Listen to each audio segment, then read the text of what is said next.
Bom dia a todos. Eu vou deixar a arca aqui em cima como lembrete de que à tarde nós vamos revelar o mistério. Que mistério? O que tem dentro? Ou melhor, como a arca foi desenhada por dentro. Sabe que essas aqui são as proporções exatas, né, segundo a Bíblia, numa escala que eu não sei qual é, mas bem reduzida naturalmente, né? Porque a arca, segundo a descrição bíblica, pelo côvado que foi usado, devia ter cerca de 170 metros de comprimento, alguma coisa como quase 30 de largura e uns quase 20 de altura, bem arredondados. E dentro ela tinha seus compartimentos que nós vamos então à tarde revelar, que tem só a portinha que algumas crianças já abriram durante a história delas, né? Realmente foi uma maravilha da engenharia hidráulica, num tempo em que eles nem sabiam como navegar, porque não havia necessidade, né? Construído em terra seca, uma loucura para aqueles tempos, e para muita gente hoje uma loucura também, mas está aí. Então às 15 horas, se você achar que é muito tarde, pode vir às 3 da tarde, para nós termos aqui mais um encontro, e apresentaremos 2 temas. Nós começamos a noite com o tema Origens do Universo. Eu procurei apresentar aqui para os que vieram, argumentos racionais, filosóficos, científicos, que trazem uma certeza assim bastante consistente de que o universo teve um começo, e que se teve um começo, então isso exige uma causa, e nós analisamos, nos aproximamos filosoficamente da causa primeira não causada, e chegamos à conclusão que, de forma muito interessante, a causa que os argumentos apologéticos apontam para nós, que a filosofia nos aponta, é exatamente a mesma que está na Bíblia.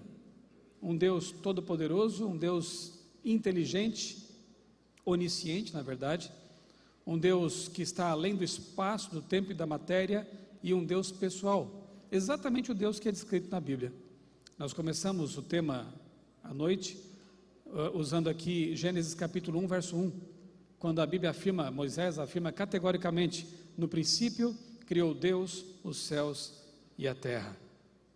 E vimos que o Apocalipse também defende essa ideia. Portanto, a Bíblia ela começa e termina afirmando a verdade do Deus Criador e da criação feita por Ele a partir do nada, pelo poder de sua palavra. Palavra é o tema desta manhã.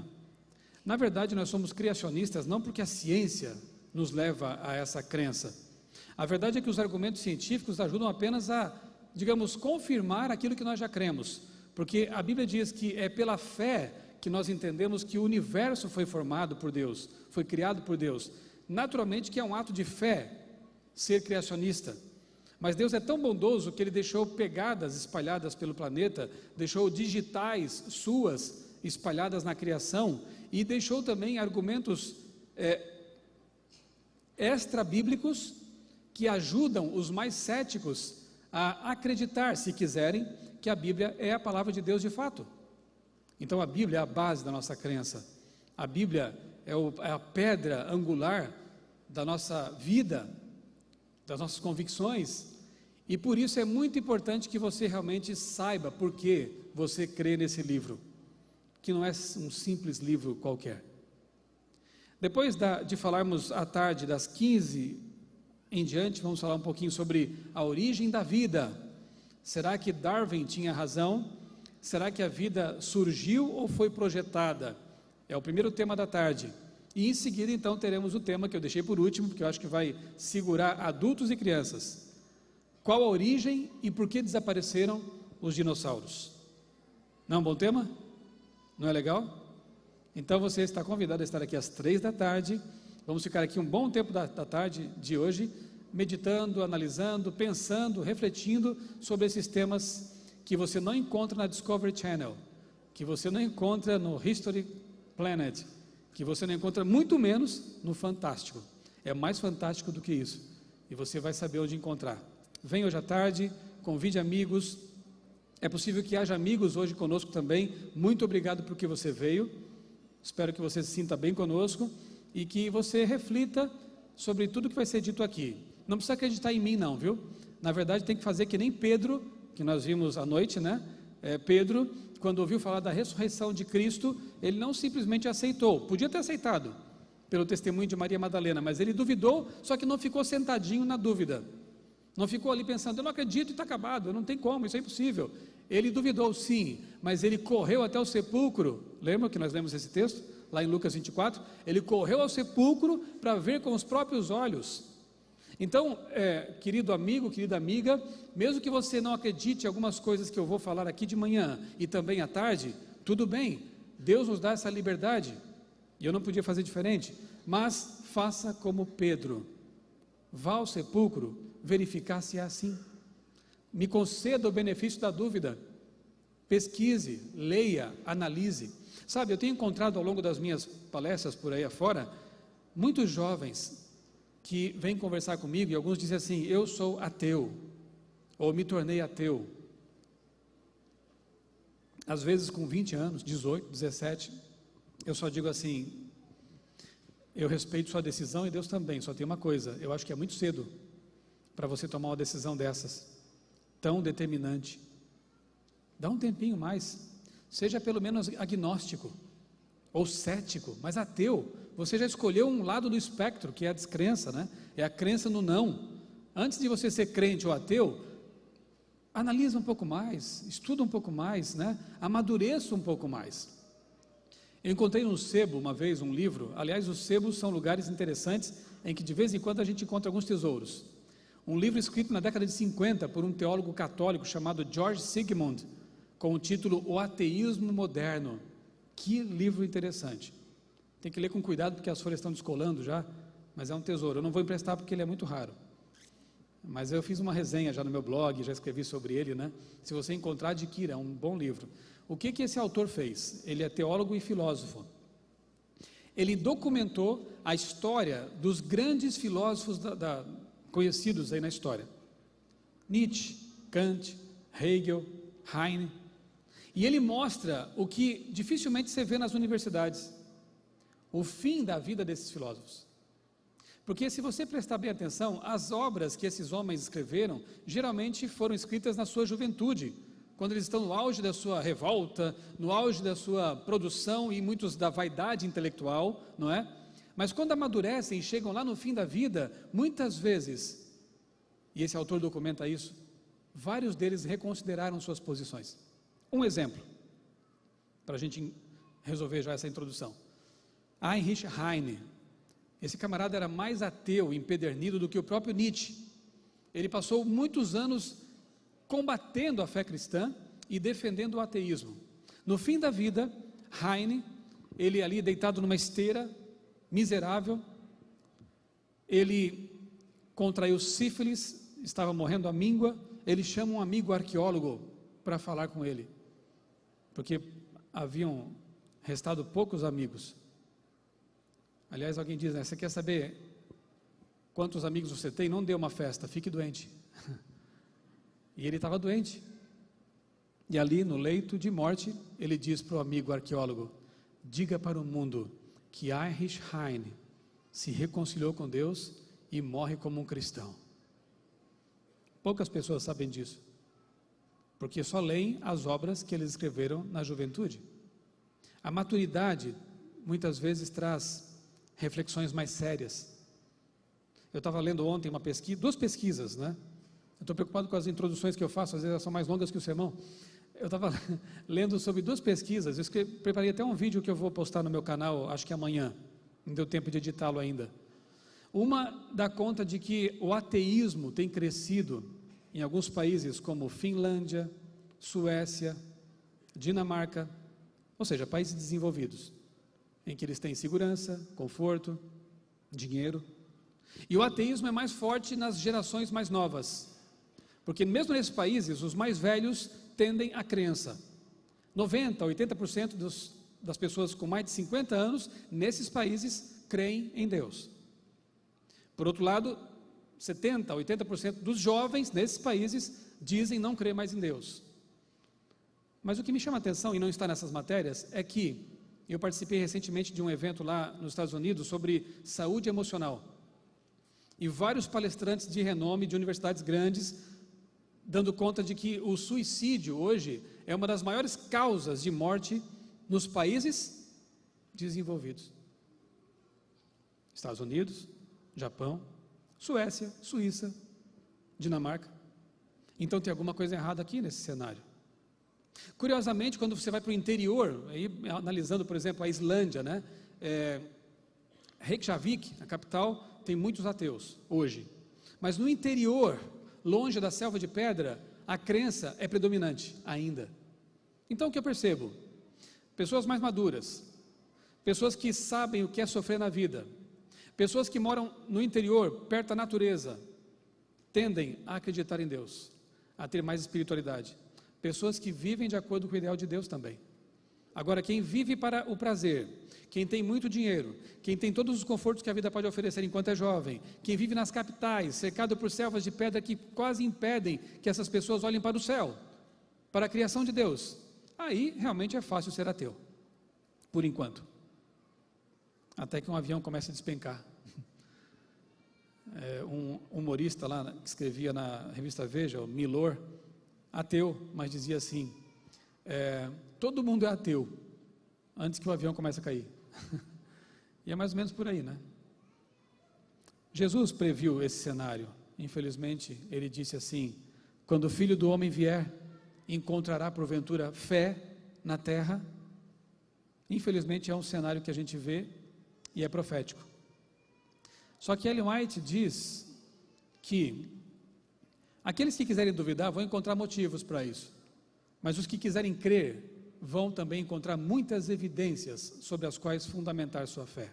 Eu vejo uma geração fugindo de Deus, não que eles tenham exatamente argumentos racionais, porque sinceramente eu já beirei o ceticismo na minha juventude, e eu penso hoje, não estou tão maduro assim, mas já passei dos 40, então analisando um pouco para trás eu percebo o seguinte, que é muito mais difícil você defender o contrário da crença.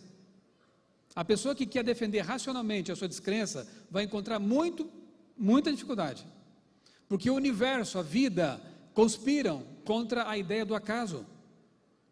Eu comprei ontem, a irmã Marisa nos levou a um local muito gostoso ali, né? A gente fez um lanche, e eu encontrei lá a edição deste mês da revista Scientific American, uma boa revista, eu quero mostrar aqui à tarde, porque ela confirma exatamente um argumento que eu vou apresentar à tarde.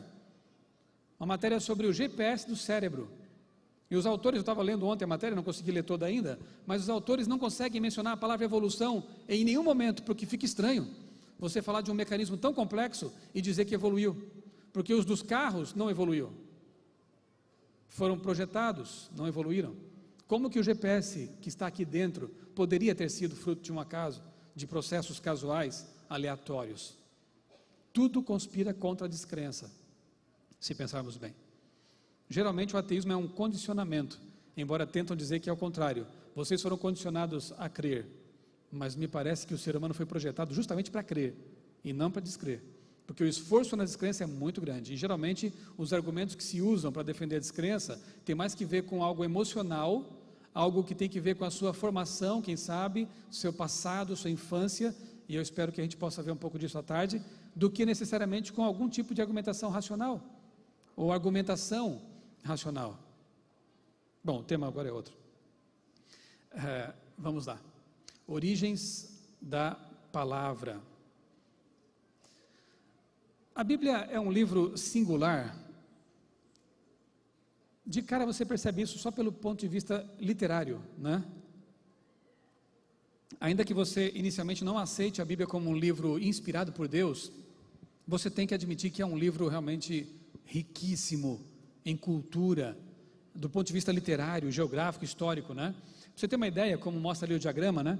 Ela foi escrita no intervalo de 1600 anos, olha quanta riqueza documentada em mais de 1,5 milênio de história, em 3 continentes diferentes, você sabe disso, estou apenas recapitulando, por 40 autores distintos, o que é um outro fato surpreendente, porque se você comparar, por exemplo, Salomão, segundo a Bíblia, o homem mais sábio que já pisou na terra, compare o autor Salomão com João, que escreveu lá o último livro, Apocalipse, né? A disparidade entre eles é muito grande. João era um pescador, um homem humilde, Pedro também, mas você tem lá Moisés, um estadista, um general, um homem culto, você tem ali Salomão e outros, né? Mas ainda que você perceba diferenças de texto e estilo literário, O próprio Pedro diz, olha, Paulo escreveu coisas complicadas, sim, porque Paulo era um filósofo, né? Paulo era profundo em suas ideias. Pedro era um homem simples, e Pedro admite, Paulo escreveu coisas complicadas, que os indoutos até torcem, né? Para a sua própria perdição. Bem, há diferenças de estilos entre eles, mas a mensagem central é uma só, aqui está, é a glória de Deus em salvar a humanidade. Há um fio condutor, dando a impressão, mas não é só impressão, isso é real, de que por trás deles há um autor, um único autor, que a gente crê ser o Espírito Santo de Deus.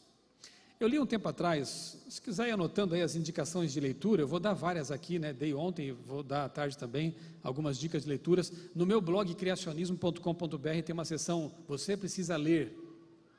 Eu geralmente falo assim para aqueles jovens que me abordam dizendo, eu sou ateu, ok, mas eu queria primeiro te lançar um desafio. Leia todos os livros que eu cito lá na minha bibliografia do blog, depois você conversa de novo comigo, tá bom? Combinado? Que é muito cedo para você tomar essa decisão, antes você tem que estudar um pouco, né? Analisar um pouco as coisas.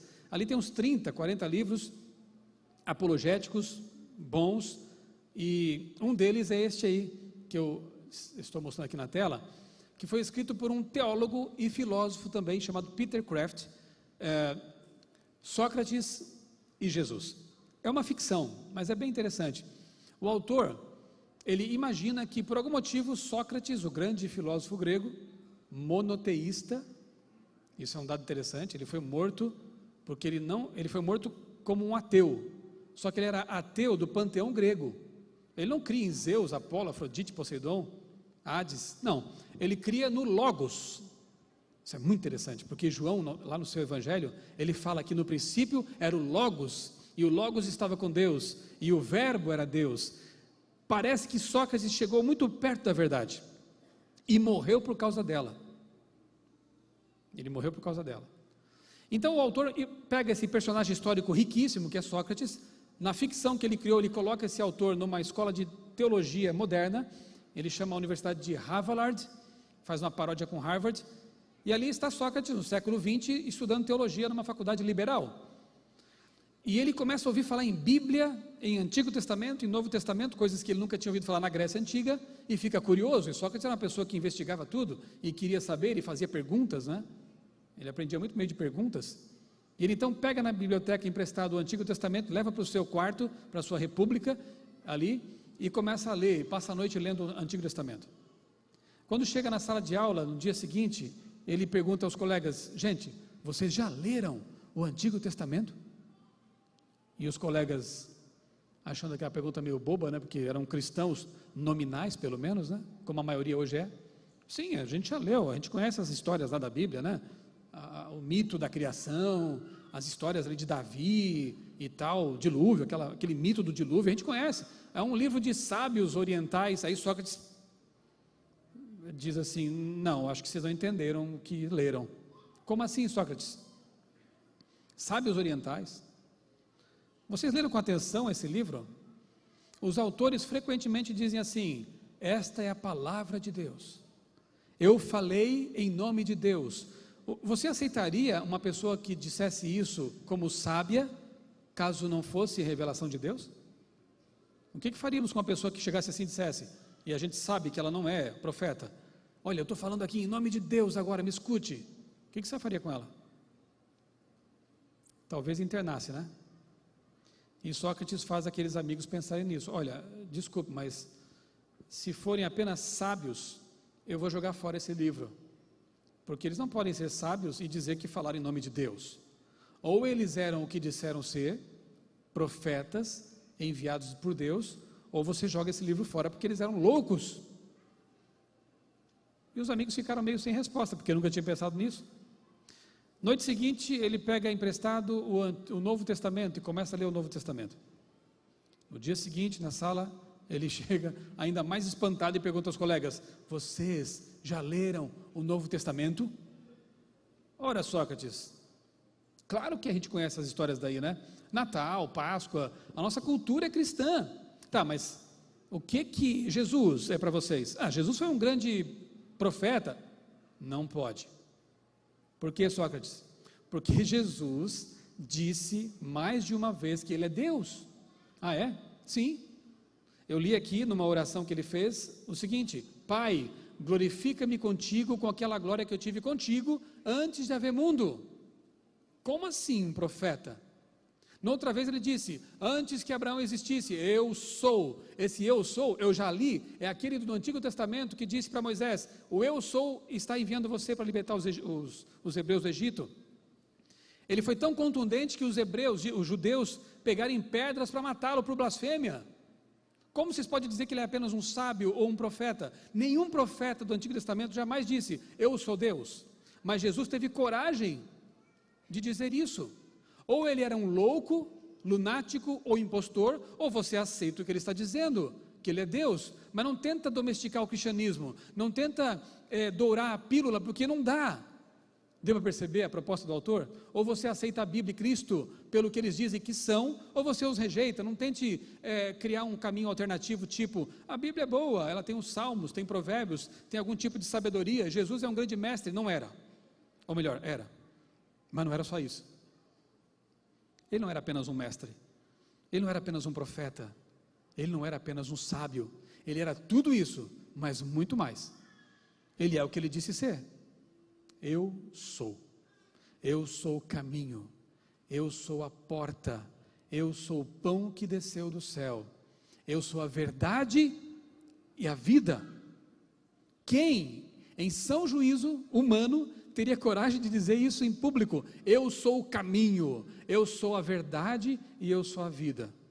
Se não fosse, teríamos que apedrejá-lo mesmo, ou, nos tempos atuais, interná-lo em algum manicômio.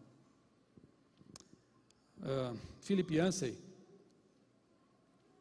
um jornalista cristão americano, no livro O Jesus que eu nunca conheci, ele diz que, infelizmente, a cultura ocidental domesticou o cristianismo. O cristianismo está tão fraco hoje na Europa que o Islã está crescendo assustadoramente por lá. E alguns cristãos começam até a flertar com o islamismo, com o budismo, achando bonito isso, se esquecendo de que os ossos de Maomé estão lá, se esquecendo de que os ossos de Buda estão lá, mas a sepultura de Cristo é a única que está vazia.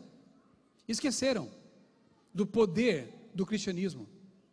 É lamentável isso.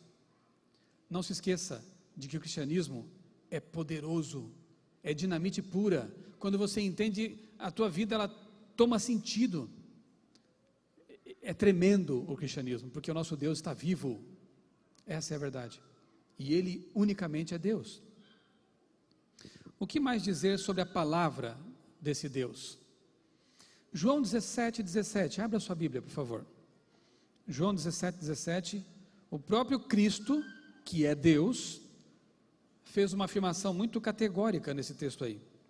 João, você conhece o texto, sim? 17.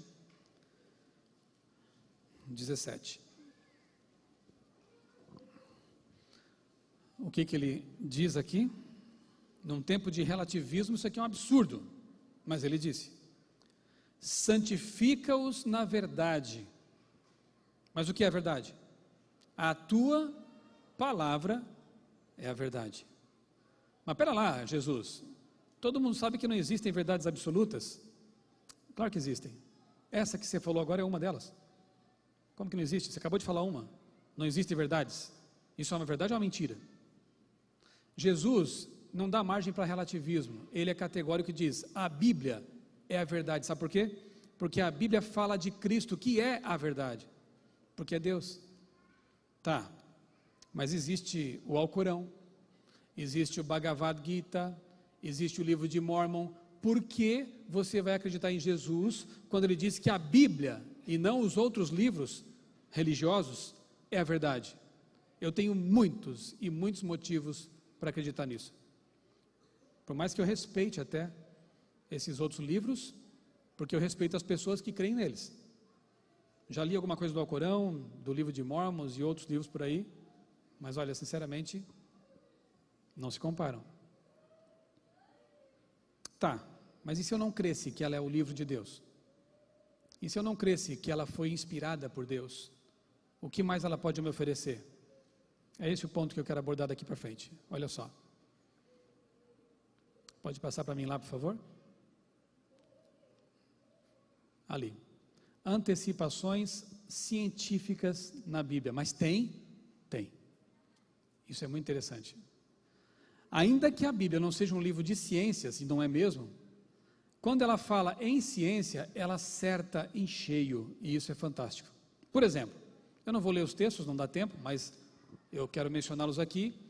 Este conteúdo está no meu livro História da Vida, há um capítulo só sobre esse assunto, e você pode também anotar aí as passagens, depois pode conferir na sua casa, né, na sua Bíblia. Jó 26:7, um texto que foi escrito por Moisés, 1500 anos antes de Cristo. Ali, ele simplesmente afirma o seguinte: Deus suspende a terra sobre o nada. E daí? Todo mundo sabe disso? Até a Débora mostrou aqui a foto da terra no espaço. Mas quando Moisés escreveu, não tinha nave espacial. Quando Moisés escreveu, não tinha telescópio espacial. Como que ele sabia disso? Aliás, você sabe em que universidade federal que Moisés estudou? Alguém sabe? Na Federal do Egito, a UFE. E naquela universidade, a teoria científica mais aceita naquele momento era a seguinte, que os PhDs defendiam: a Terra, ela é firme, né? Ela é sólida, então ela precisa de algum apoio. Portanto, a Terra deve estar apoiada sobre 5 colunas. Era a ideia cosmogônica ou cosmológica daquele tempo. E todo mundo pregava isso aí nas escolas, nas faculdades, e ninguém questionava, porque eram os grandes sábios do Egito que ensinavam isso. Não é verdade que hoje os grandes sábios também ensinam algumas coisas estranhas por aí? Grandes sábios querem fazer com que nossos jovens acreditem que material inorgânico, moléculas, de alguma forma se organizaram, dando origem à informação genética, DNA, vou falar sobre isso à tarde, que foi, por algum motivo, se tornando mais complexo, se organizando, se multiplicando e depois dando origem a ser humano. É o que se ensina nas universidades seculares. E nossos jovens têm que aprender isso aí. E outras coisas mais. Bem, Moisés foge para o deserto, passa 40 anos desaprendendo o que não devia ter aprendido. E uma das coisas que ele escreve na Bíblia, tempos depois, é: Deus suspende a terra sobre o nada. Se Moisés voltasse para a faculdade e falasse para os seus colegas isso, o que vocês acham que ia acontecer com ele? Moisés, você está maluco? Como assim, suspensa sobre o nada? Hoje a gente sabe que o nada tem um nome, é vácuo, né? O vácuo espacial. Você está doido? Não estava. Ele sabia, mas como que ele podia saber? Se ele não foi lá fora observar a terra. A palavra é revelação. Somente porque o Criador da terra revelou para ele esse fato, né? Outra informação interessante. Lá em Isaías 40:22, um texto escrito 700 anos antes de Cristo, alguns séculos antes de os primeiros matemáticos gregos calcularem a esfericidade da Terra, Isaías, que não era astrônomo, não era matemático, era um homem do campo simples, ele escreveu: Deus está sentado sobre a redondeza da terra. Está certo que o hebraico não dá para concluir categoricamente se ali o texto se refere à circularidade, à circunferência ou à redondeza, mas de qualquer forma sugere que a terra é redonda. E por algum tempo muita gente se debateu contra essa informação ou tentando descobrir esse fato. Isaías não tinha como saber porque ele não era um sábio que lidava com esses assuntos, mas isso lhe foi também revelado. Outra informação interessante, em Jó 28:25, também de Moisés, ali é dito que Deus regula o peso do vento, ou o peso do ar. Agora pensa em Moisés, já sofreu bullying na escola por falar que a terra está flutuando no espaço. Agora ele volta para lá e diz: gente, tem mais. O que foi, Moisés? O ar tem peso. Sai daqui, Moisés, você está incomodando já. Fora da sala.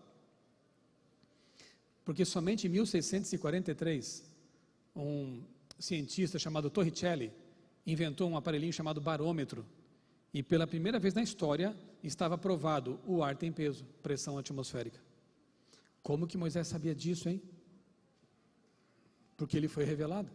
Outra informação interessante, Levítico 13:46. Você sabe que no século 14, por ali, milhões de pessoas, 1/3 da Europa foi dizimado por causa da peste negra, né? Peste bubônica. E conta aí os registros médicos da época que na verdade acontecia o seguinte: a pessoa ia para o hospital com uma gripe era tratada por um médico e voltava para casa com peste negra. Por quê? Porque os médicos na época não se davam nem o trabalho, porque não dava tempo, era muita gente doente, de, depois de fazer uma necrópsia, lavar as mãos para atender uma pessoa com outro tipo de doença. Por que não faziam isso? Não tinham a mínima noção de contaminação por germes, por vírus, bactérias, não sabiam disso. Contam a história, não sei se é real, que alguém propôs, vamos pelo menos seguir, quem sabe o que está escrito na Bíblia, lavar o corpo, lavar as mãos. Que é isso, rapaz? Vamos perder tempo com isso? Até parece que o cara foi demitido. Tempo depois, alguém resolveu, vamos tentar? Vai que dá certo. E começaram a usar de asepsia, lavar as mãos, e vidas começaram a ser poupadas. Você sabe que no Egito a expectativa de vida era bem baixa, né? No grande e poderoso Egito, avançado Egito, era de 30, 50 anos. A medicina egípcia era uma coisa absurda.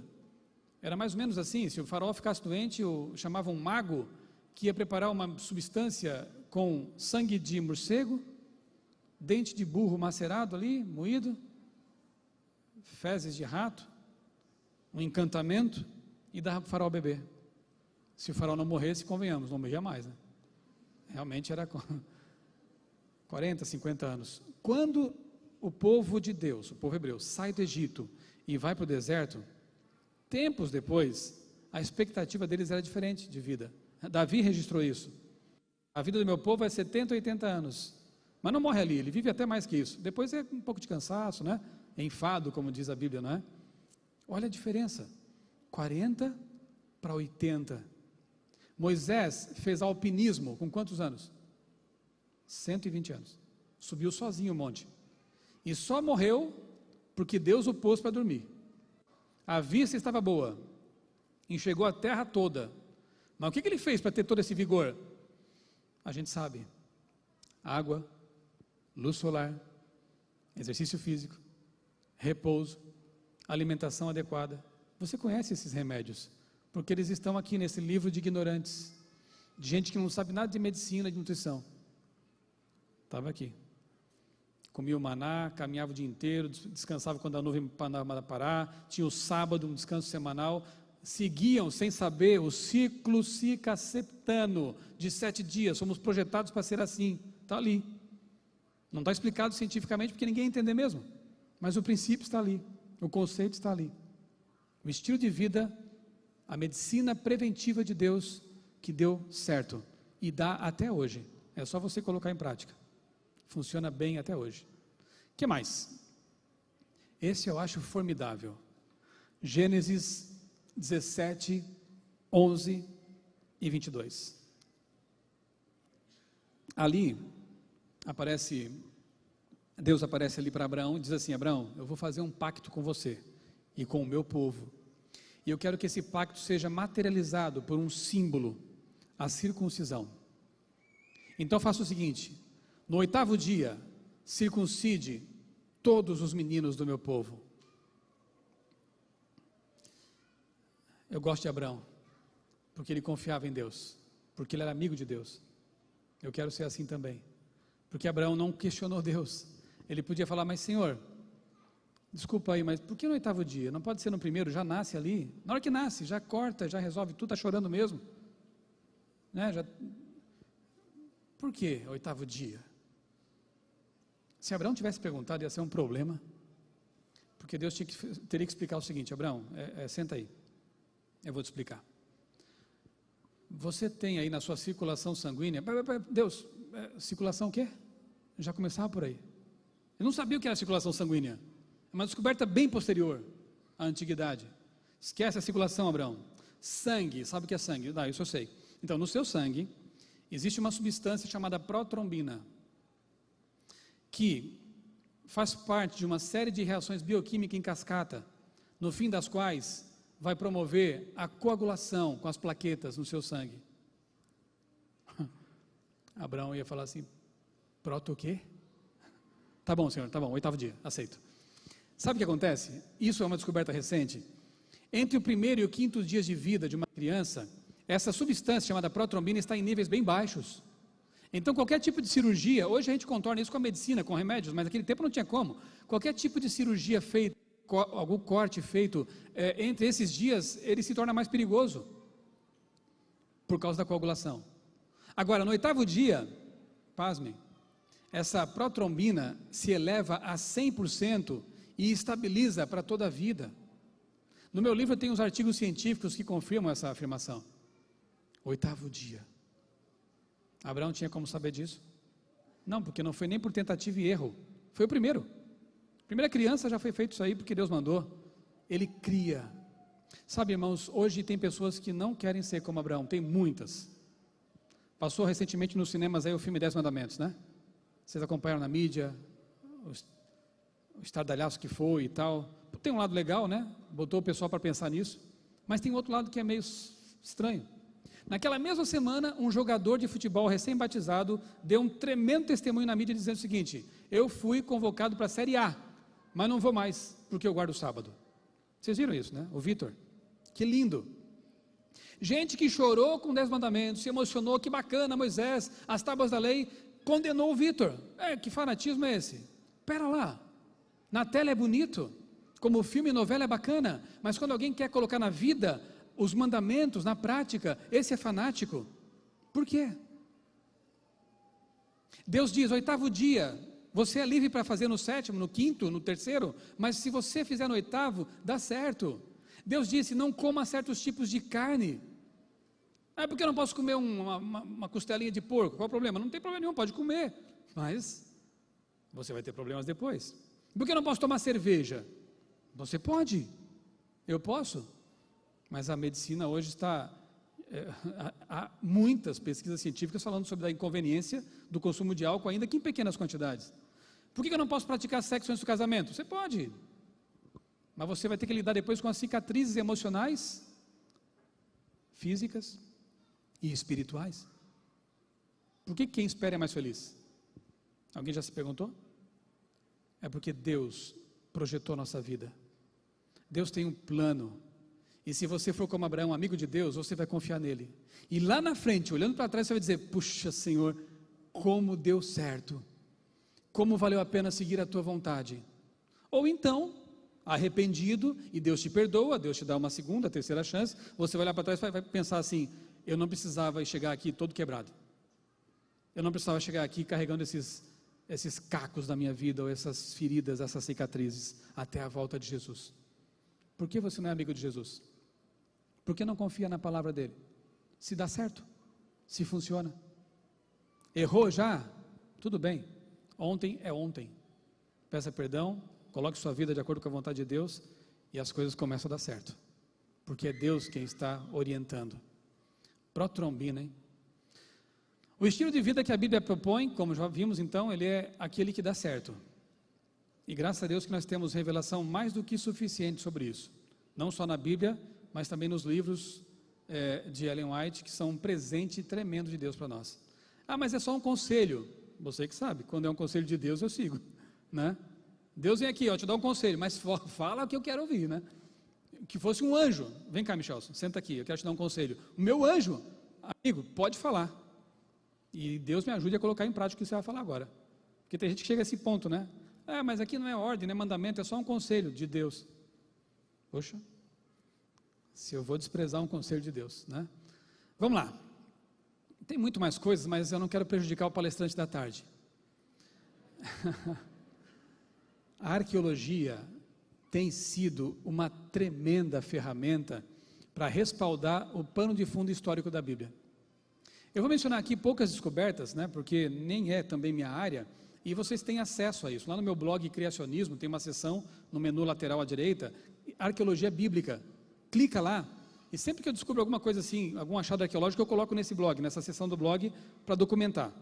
Então você tem ali dezenas e dezenas de achados arqueológicos recentes que confirmam a historicidade da Bíblia. Por exemplo, um dos mais fantásticos, né, é a Pedra de Roseta.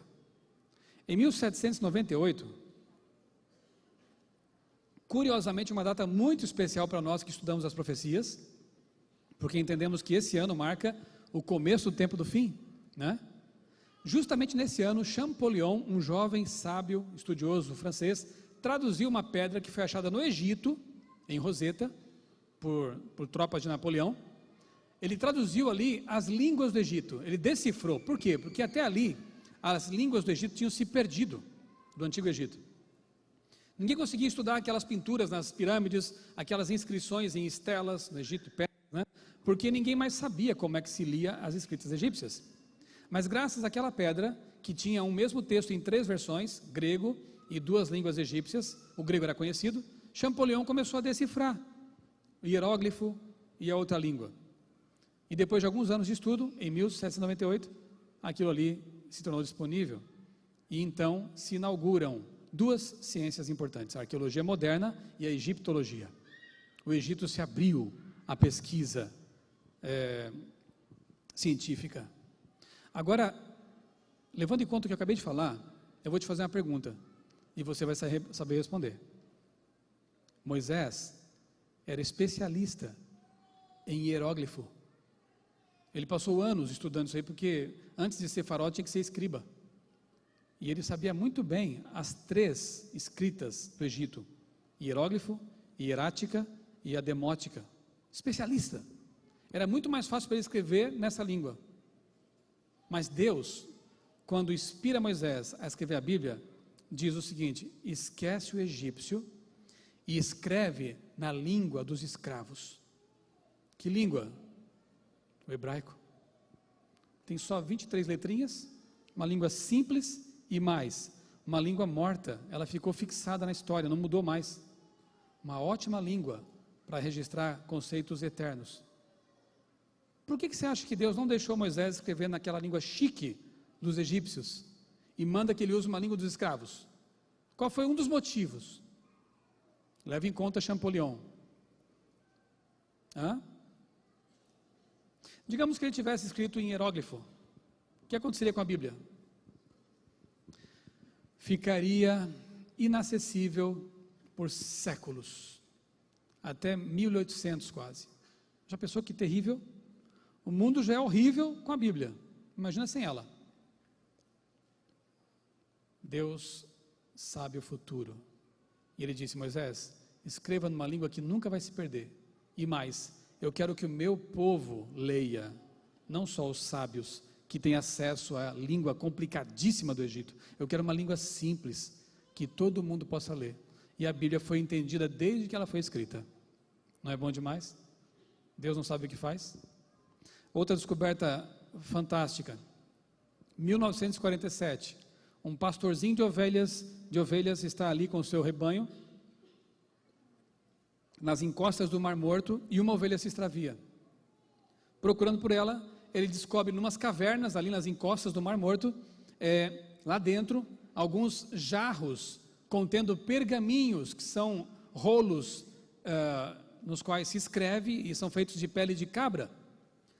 Por que eles foram preservados nesse local? Porque o nome já diz, o mar é morto, tem muito pouca bactéria decompositora, né, micro-organismos, e o ar é muito seco, o local ideal para se preservar um tesouro histórico como esse.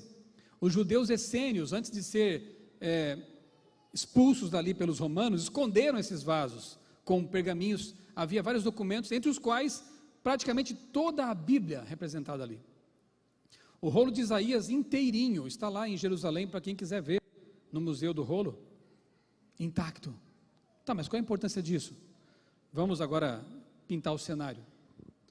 Até 1947, até essa descoberta, a Bíblia, a versão bíblica mais antiga de que dispunhamos, datava de 900 anos depois de Cristo. Codex Vaticanus. 900 depois de Cristo, ou seja, passou por muitas cópias, muitas e muitas até chegar a nós, né? Até ali, quando alguém falava assim, tá, mas digamos que a Bíblia até fosse a palavra de Deus, mas foi muito copiada, deve ter um monte de erros aí, intencionais e não intencionais.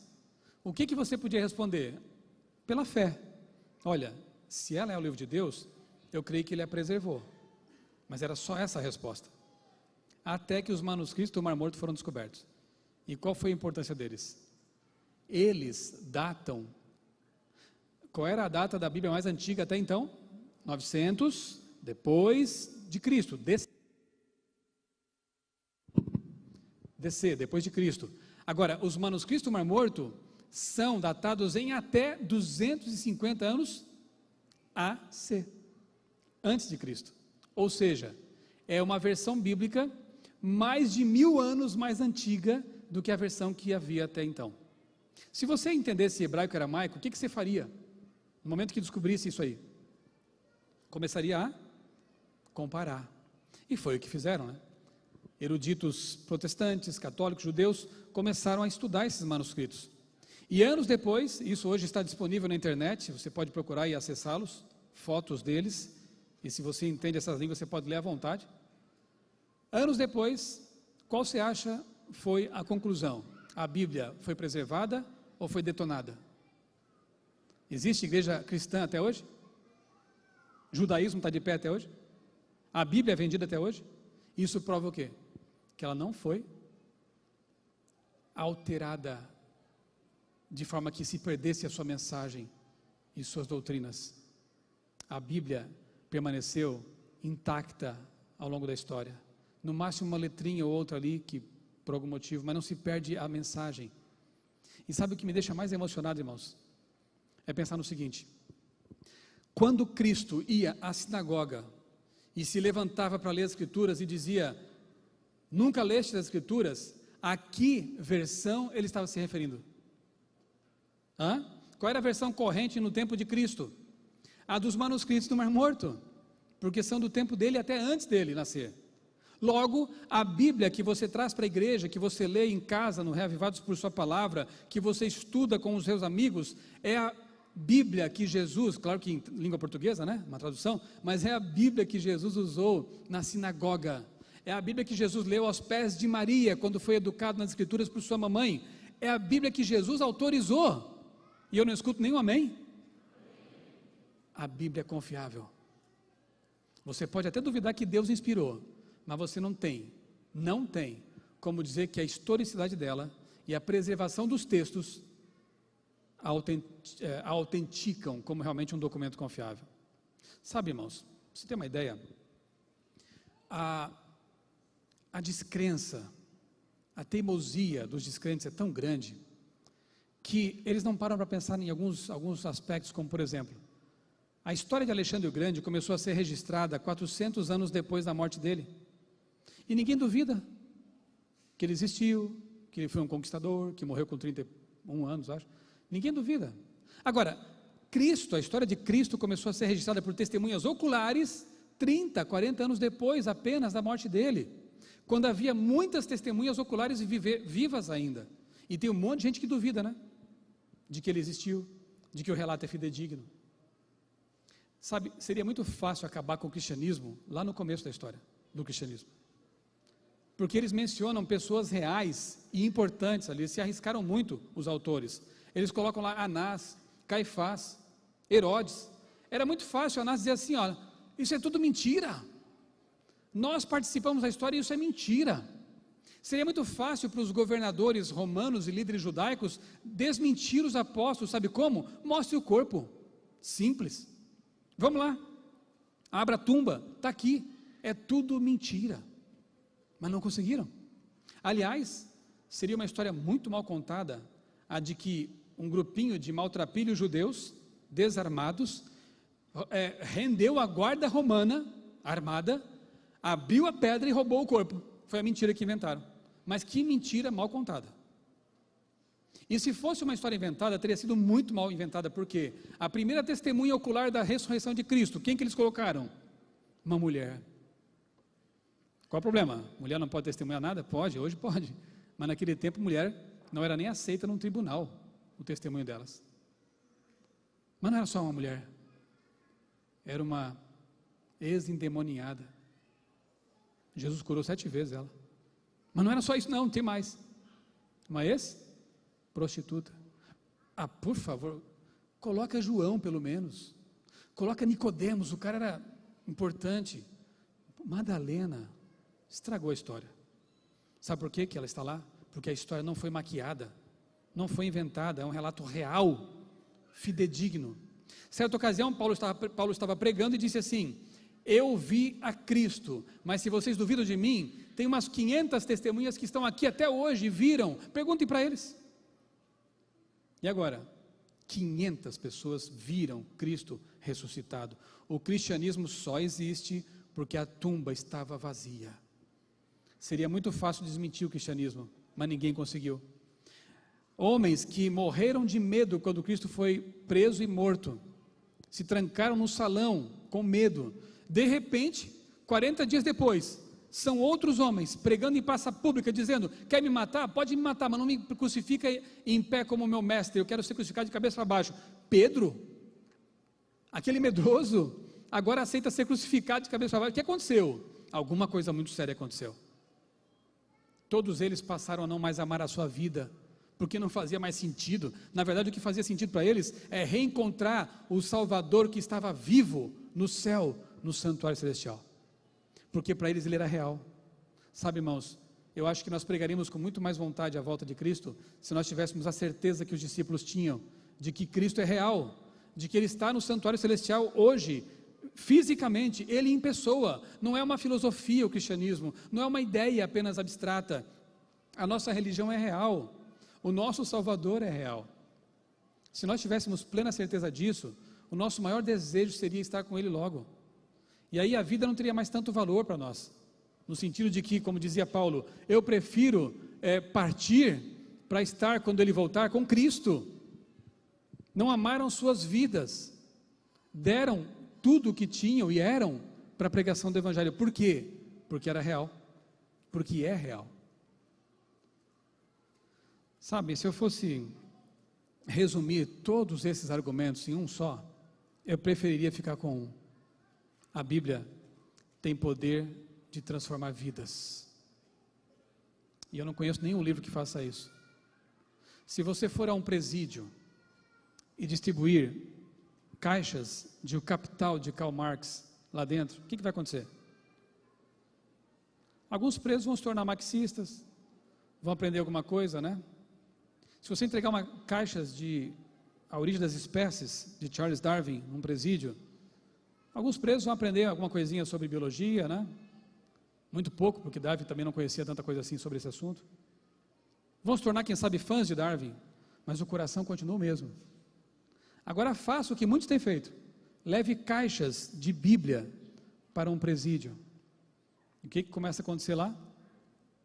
Um fenômeno inexplicável, porque eu já vi com os meus olhos um bandido perigosíssimo, preso no Carandiru, que quando a polícia invadiu para massacrar todo mundo mesmo, matar, ele disse para Deus: se tu me livrares dessa, eu vou me entregar para ti.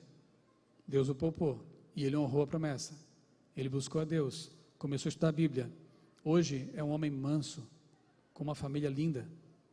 Você olha nos olhos dele e não acredita que ele foi assassino, perigoso. Este carnaval, nós fomos para um retiro no Rio de Janeiro, e eu conheci um jovem lá. Eu quero contar a história dele depois no meu blog, não vou dar muitos detalhes para não perder a graça. Mas esse jovem, de apenas 19 anos, cresceu no tráfico, perigoso.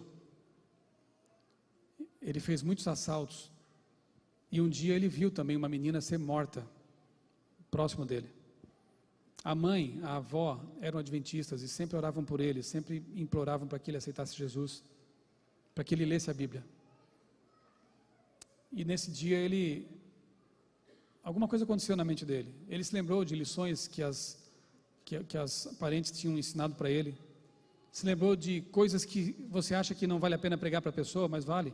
Coisas que ele tinha ouvido falar de Deus.